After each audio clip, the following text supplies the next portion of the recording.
Add the carousel element to your page by clicking in the plus in the empty block, and then under media, you will find the carousel element. Click, hold and drag and drop it onto the page.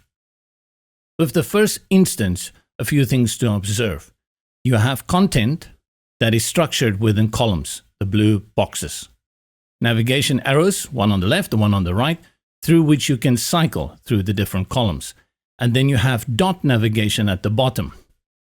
The amount of dots indicates how many cards or columns you have and which one is focused. So if I click on this one, it will scroll and then go back to the beginning. The options for the element is accessed in the top right, and you will find it all the way to the left.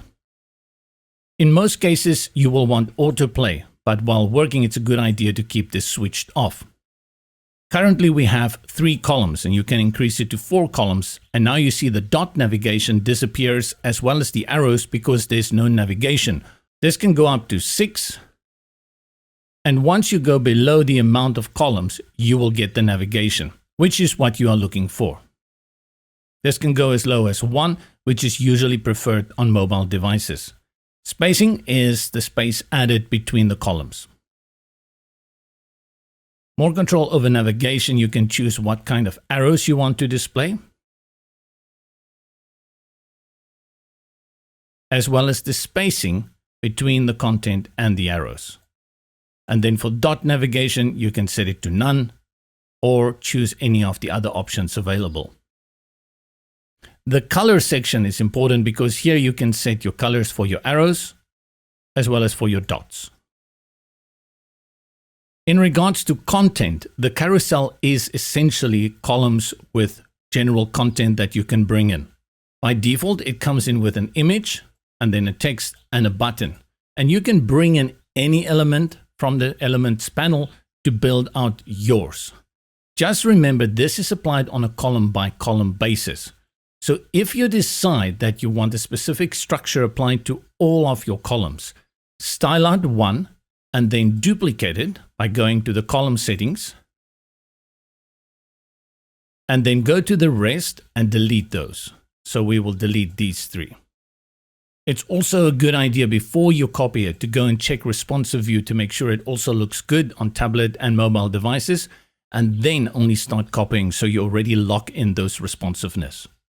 Another important feature at the column section is that you can reorder the columns. Let's make a few changes here. I'll just change the color of the text for these 2 so that you can have an idea of how to reorder. Let's say I wanted this card to be after this one. Go to the column settings and the arrows in the options toolbar will allow you to move them to the right or to the left. Let's go to this one here and say we want to bring it all the way in front of the yellow one. I'll click and I'll click. For the rest of the options, you've seen how to duplicate and delete it. And then under settings, you also have the hide to auto and you can align the content as you would do in a normal column. Note that each of these columns also have the option for normal links like URLs, blocks, and download files, and of course pop-ups, which makes it really a great and powerful element.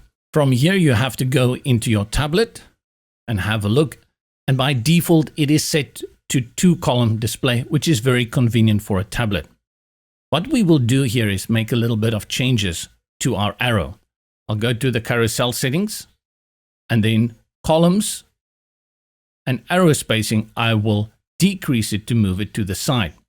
The problem that we have is that we don't have enough space. And here I will go to the padding on the right and add padding around 24, and I'll do the same for the left. Now the arrows are nicely visible. The same is going to happen when we go to mobile. For mobile, you are restricted to only 1 column.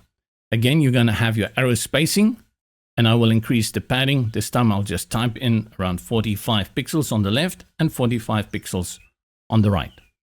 Makes it much easier to navigate.